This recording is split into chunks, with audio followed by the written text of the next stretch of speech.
Hello കൂട്ടുകാരെ, ഇന്നും ഒരു ഉച്ചയൂണിൻ്റെ റെസിപ്പി ആയിട്ടാണ് വന്നിരിക്കുന്നത്. ഇന്ന് നമുക്ക് മീൻ കിട്ടിയിട്ടുണ്ട്. പീസ് മീനാണ് കിട്ടിയത്. മോത മീനാണെന്ന് തോന്നുന്നു. എനിക്ക് നന്നായിട്ട് അറിയില്ല മീൻ ഏതാണെന്ന്. എന്തായാലും പീസായിരുന്നു. അതുകൊണ്ട് തന്നെ വെട്ടുന്ന ഒരു ജോലി ഒഴിവായി കിട്ടി. കഴുകി വൃത്തിയാക്കി എടുത്താൽ മാത്രം മതിയായിരുന്നു. അപ്പം നമ്മൾ കറി വയ്ക്കാൻ തുടങ്ങുവാണ്. മൺചട്ടിയിലാണ് നമ്മൾ മീൻ കറി വയ്ക്കുന്നത്. ചട്ടിയിലേക്ക് വെളിച്ചെണ്ണ ഒഴിച്ചു. എണ്ണ ചൂടായപ്പോൾ ഉലുവ ഇട്ട് പൊട്ടിച്ചു. ഉലുവ പൊട്ടി വന്നപ്പോഴത്തേക്ക് അതിലേക്ക് നമ്മൾ ചതച്ച് വെച്ചിരുന്ന ഇഞ്ചിയും വെളുത്തുള്ളിയും ഒരു സവാളയും കൂടെ ചേർത്ത് കൊടുത്തു. ഇനി അതിൻ്റെയൊക്കെ പച്ചമണം മാറുന്നത് വരെ നമുക്കൊന്ന് വഴറ്റിയെടുക്കാം. ഇഞ്ചിയും വെളുത്തുള്ളിയും സവാളയൊക്കെ ഒന്നും വഴന്ന് വരട്ടെ. അപ്പോഴത്തേക്കും നമുക്കതിലേക്ക് ഒരു തക്കാളി അരിഞ്ഞതും 2 പച്ചമുളകും കൂടെ ഇട്ട് കൊടുക്കാം. ഇനി തക്കാളി ഒന്ന് സോഫ്റ്റായി കിട്ടണം. എന്നിട്ട് നമുക്കതിലേക്ക് പൊടികളൊക്കെ ചേർത്താൽ മതി. മീൻ കറിക്ക് വേണ്ട പൊടികളൊക്കെ എല്ലാവർക്കും അറിയാമല്ലോ. മഞ്ഞൾപ്പൊടി ചേർത്തു, പിന്നെ മുളക് പൊടി ചേർത്തു, പിന്നെ മല്ലിപ്പൊടി ചേർത്തു, പിന്നെ ഇത്തിരി കുരുമുളക് പൊടിയും കൂടെ ചേർത്തിട്ടുണ്ട്. നല്ല കഷ്ണം മീനായതുകൊണ്ട് തന്നെ നമുക്ക് ഇത്തിരി എരിവൊക്കെ വേണം. അതുകൊണ്ട് തന്നെ മുളക് പൊടിയൊക്കെ ഇത്തിരി കൂടുതൽ ചേർത്തിട്ടുണ്ട്. ഇനി നമുക്കതിലേക്ക് വടക്കംപുളി ഇട്ട് കൊടുക്കാം. നമ്മൾ വടക്കംപുളി ഉപയോഗിച്ചാണ് മിക്കവാറും കറി വയ്ക്കുന്നത്. നമ്മുടെ വീട്ടിലെ തന്നെ പുളിയാണ് കേട്ടോ. നമ്മൾ പുറത്തുനിന്ന് വാങ്ങുന്ന പുളിയല്ല, നമ്മുടെ വീട്ടിലുണ്ടായ പുളി തന്നെയാണ്. അപ്പോൾ നമ്മൾ വടക്കംപുളി ഇട്ടിട്ടുണ്ട്. പിന്നെ ഉപ്പും ഇട്ട് ഇനി കറിക്ക് ആവശ്യമുള്ള വെള്ളം ഒഴിച്ച് കൊടുത്ത് തിളയ്ക്കാൻ വെച്ചു. കറി ഒന്ന് തിളച്ച് വന്നപ്പോഴത്തേക്ക് നമുക്ക് മീൻ ഇട്ട് കൊടുക്കാം. നല്ല വേവുള്ള മീനാണ്, അതുകൊണ്ട് തന്നെ നമ്മൾ ഇത്തിരി കൂടുതൽ വെള്ളമൊക്കെ ചേർത്തിട്ടുണ്ട്. ഇനി നന്നായി ഒന്ന് വെട്ടി തിളയ്ക്കുന്നത് വരെ നമുക്കൊന്ന് വെയിറ്റ് ചെയ്യാം. മീനെല്ലാം ഞാൻ പെറുക്കിയിട്ട് കൊടുത്തിട്ടുണ്ട്. ഇനി നന്നായി ഒന്ന് വെട്ടി തിളച്ചതിന് ശേഷം നമുക്ക് ചെറുതീയിലേക്ക് മാറ്റി അടച്ചു വെച്ച് ഇനി കറി ഒന്ന് കുറുക്കിയെടുക്കാം. നമ്മുടെ കറി നന്നായി കുറുകി കിട്ടണം. മീൻ എന്നാൽ നന്നായി വേകുകയും ചെയ്യണം. ഇനിയിട്ട് കൂടെ ഇട്ട് ഇളക്കരുത്. ഇളക്കിയാൽ മീനങ്ങ് പൊടിഞ്ഞു പോകും. ഇനി നമ്മൾ ചട്ടി ഒന്ന് ചുറ്റിച്ചെടുത്താൽ മാത്രം മതി. അപ്പോൾ നമ്മുടെ സൂപ്പർ ടേസ്റ്റിയായ മീൻ കറി ഇവിടെ റെഡിയായി കിട്ടും കേട്ടോ. ഉപ്പും പുളിയൊക്കെ ഞാൻ നോക്കിയിട്ടുണ്ട്, എല്ലാം ഉണ്ട്. ദാണ്ടെ എണ്ണയൊക്കെ തെളിഞ്ഞ് കുറുകിയിരിപ്പുണ്ട് നമ്മുടെ മീൻ കറി. ഇനി നമ്മൾ അതിൽ നിന്ന് 3-4 പീസ് ഞാൻ എടുത്ത് വെച്ചിട്ടുണ്ടായിരുന്നു. ഒന്ന് വറുക്കാമെന്ന് വിചാരിച്ചു. ഒരു 4 പീസേ ഞാൻ എടുത്തിട്ടുള്ളൂ, കൂടുതലൊന്നും എടുത്തിട്ടില്ല. അത് മുളക് പൊടിയും മഞ്ഞൾപ്പൊടിയും കുരുമുളക് പൊടിയും ഉപ്പും നാരങ്ങാ നീരും പുരട്ടി വെച്ചതാണ്.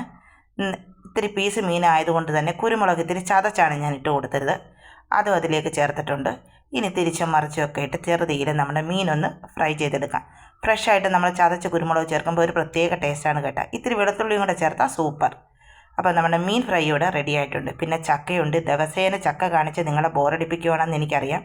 അതുകൊണ്ട് ഇന്ന് ഞാൻ പെട്ടെന്നൊന്ന് കാണിച്ചു പോന്നു എന്ന് മാത്രം. ചക്കയുണ്ട്, അത് അരിഞ്ഞ് ഞാൻ എടുത്തിട്ടുണ്ട്. പിന്നെ അരപ്പിന് റെഡിയാക്കി എടുത്തിട്ടുണ്ട്. തേങ്ങയും ജീരകവും മഞ്ഞൾപ്പൊടിയും കുരുമുളക് പൊടി, പിന്നെ ഇത്തിരി കാന്താരിയും വെളുത്തുള്ളിയൊക്കെ ചേർത്ത് നന്നായി ചതച്ചെടുത്തതാണ്. ചക്ക വെന്തപ്പോൾ അതിലേക്ക് അരപ്പ് ഇട്ട് ഇളക്കിയെടുത്തു. അപ്പം നമ്മുടെ ചക്ക വേവിച്ചത് ഇവിടെ റെഡി ആയിട്ടുണ്ട്. വളരെ പെട്ടെന്നൊന്ന് കാണിച്ചു എന്ന് മാത്രം. ഒരുപാട് പ്രാവശ്യം ഞാൻ ചക്ക കാണിച്ച് നിങ്ങളെ ബോറടിപ്പിക്കുകയാണ്. അതുകൊണ്ടാണ് വളരെ പെട്ടെന്നൊന്ന് കാണിച്ചു പോയത്.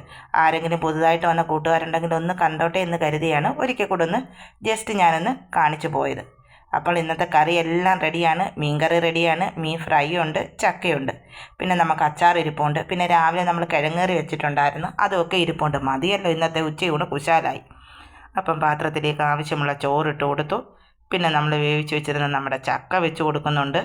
പിന്നെ നമ്മൾ അറിയാമല്ലോ, നമ്മൾ ഫിഷ് ഫ്രൈ ആണ്, ഒരു 2 കഷ്ണം ഫ്രൈ ഞാനതിലേക്ക് വെച്ച് കൊടുക്കുന്നുണ്ട്.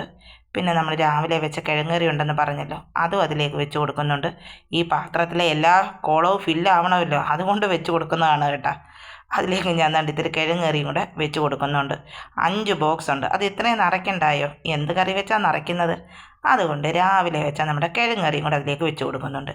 പിന്നെ നമ്മൾ അച്ചാറുണ്ട്, ഇലിമ്പിപ്പുളി അച്ചാറാണ് വെക്കുന്നത്, അതും നമ്മൾ വെച്ച് കൊടുക്കുന്നു. പിന്നെ നമ്മൾ മീൻകറി ചക്കയുള്ളത് കൊണ്ട് നമ്മൾ മീൻകറി ഇത്തിരി ഗ്രേവി ആയിട്ടാണ് കേട്ടോ എടുത്തിരിക്കുന്നത്. ചക്കയൊക്കെ ഉള്ളപ്പം കറി വേണമില്ലെന്ന്, ചക്ക മുങ്ങിക്കിടക്കാനുള്ള കറി എല്ലാവർക്കും വേണം. പിന്നെ പീസ് മീനാണെങ്കിൽ പറയുകയും വേണ്ട, മുള്ളൊന്നും ആർക്കും കൊള്ളില്ലല്ലോ. അതുകൊണ്ട് എല്ലാവർക്കും ഭയങ്കര ഇഷ്ടമാണ് മീൻകറി ഒഴിച്ച് ചക്ക തിന്നാൻ. അതുകൊണ്ട് ഇത്തിരി ഗ്രേവി ആയിട്ടാണ് ഞാൻ മീൻകറി വെച്ചത്. അപ്പോൾ എൻ്റെ ഈ വീഡിയോ നിങ്ങൾക്കിഷ്ടമായെങ്കിൽ ലൈക്ക് ചെയ്യാനും ഷെയർ ചെയ്യാനും സബ്സ്ക്രൈബ് ചെയ്ത് സപ്പോർട്ട് ചെയ്യാനും ഒന്നും മറക്കല്ലേ. നിങ്ങളുടെ സപ്പോർട്ട് ഉണ്ടെങ്കിൽ മാത്രമേ എനിക്ക് മുന്നോട്ട് പോകാൻ കഴിയുകയുള്ളൂ. അപ്പോൾ ഇത്തരത്തിലുള്ള വീഡിയോയും മറ്റൊരു ദിവസം വീണ്ടും കാണാം കേട്ടോ. അപ്പോൾ ഇന്നത്തേക്ക് ടാറ്റാ.